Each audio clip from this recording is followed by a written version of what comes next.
Mamie est belle mais la moustache elle a camucha. Casito patamilo mira tacatiki buleti. Casito patamilo mira tacatiki buleti. Casito patamilo mira tacatiki buleti. Casito patamilo mira tacatiki tacatiki. Casito patamilo mira tacatiki buleti. Casito patamilo mira tacatiki buleti. Casito patamilo mira tacatiki buleti.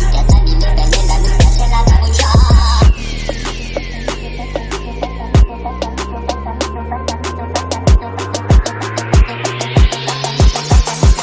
La camucha.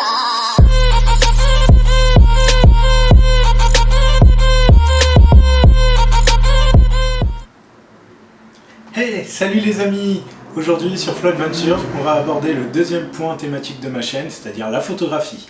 Donc comme je vous ai dit, pour moi la photographie c'est quelque chose de très très spécial, hein. C'est-à-dire qu'en fait c'est ce que je fais de mieux dans la vie, hein, voilà. Je suis photographe professionnel de base, donc voilà.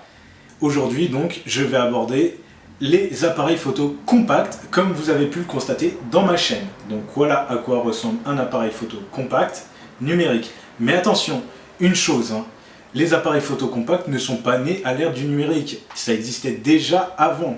Alors pour ceux qui ne connaissent pas le terme, hein, c'était à l'époque argentique. Donc voilà, pour tous ceux qui connaissent, hein, Leica, Olympus, toutes les marques, voilà, ils ont tous fait ce genre de boîtier et tout à l'ancienne avant qu'on passe à l'ère numérique. Moi personnellement j'ai une petite préférence pour les Leica, mais bon voilà, chacun ses goûts, je ne vais pas dire que le Leica est meilleur que l'Olympus, le Canon ou n'importe quelle autre marque, hein. Ce n'est que mon opinion personnelle.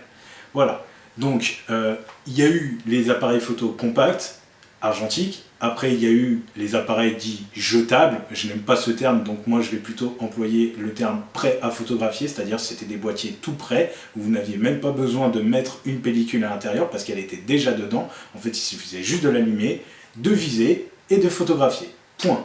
Mais bon, je ne vais pas m'attarder plus longtemps que ça sur la période argentique, je vais me concentrer sur le numérique. Donc le numérique, les appareils photo compacts, première caractéristique, un zoom intérieur. Donc comme vous pouvez le voir, hein, c'est un zoom qui permet de viser. Voilà.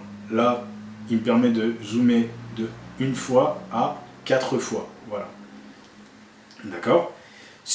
En plus de tout ça, vous avez un écran qui est indiqué à l'arrière de l'appareil pour que, comme vous voyez, il n'y a même pas de viseur en fait, hein, c'est vraiment vous visez comme ça, hein. Vous regardez, tac, l'appareil photo va faire les points lui-même, voilà. Quand j'entends les points, c'est-à-dire les points de netteté, donc vous après vous n'avez plus qu'à mettre dans ces points ce que vous voulez qu'il soit net, et vous n'avez plus qu'à cliquer, voilà.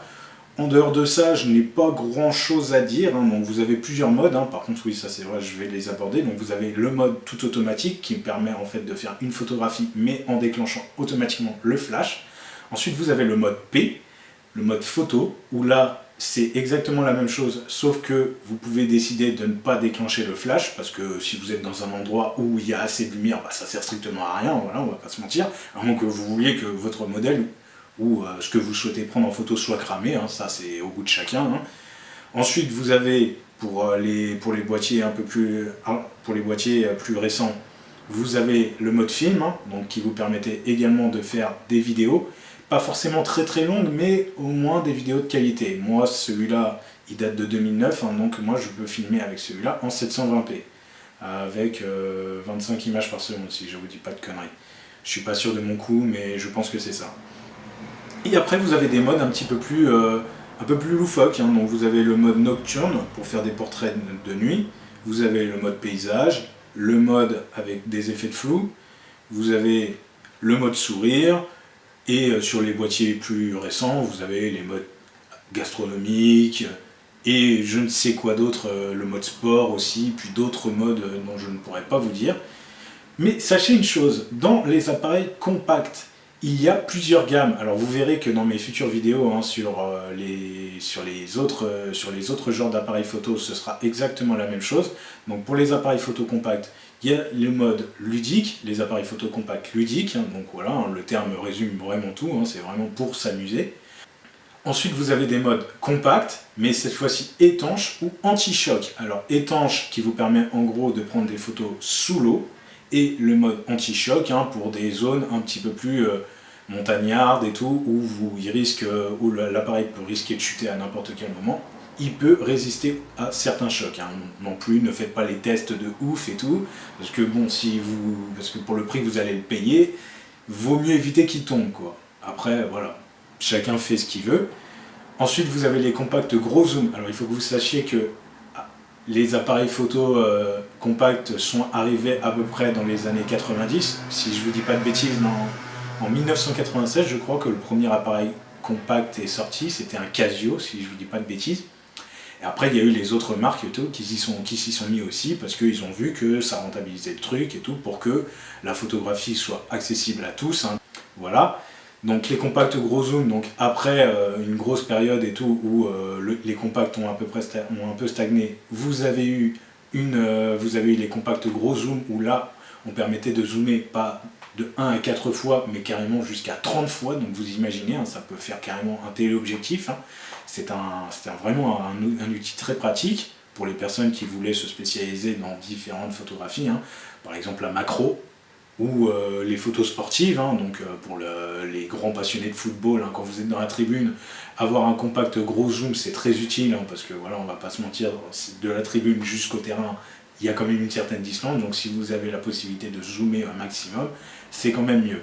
Voilà. Et en dernière catégorie, vous avez des compacts dits professionnels. Alors vraiment, des compacts professionnels, c'est vraiment des appareils de fou. Hein. Voilà, c'est même mieux qu'un bridge moyen. Voilà, un bridge, c'est une autre catégorie d'appareils photo dont je vous parlerai dans une future vidéo. Voilà.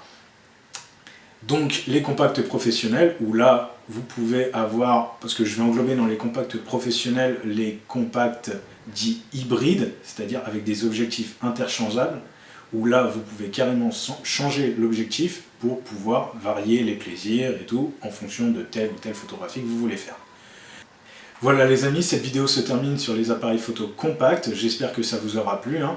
Bientôt vous allez avoir la version bridge des appareils photo, donc je ne vais pas vous en dire plus parce que sinon je n'aurai rien à dire dans l'autre vidéo.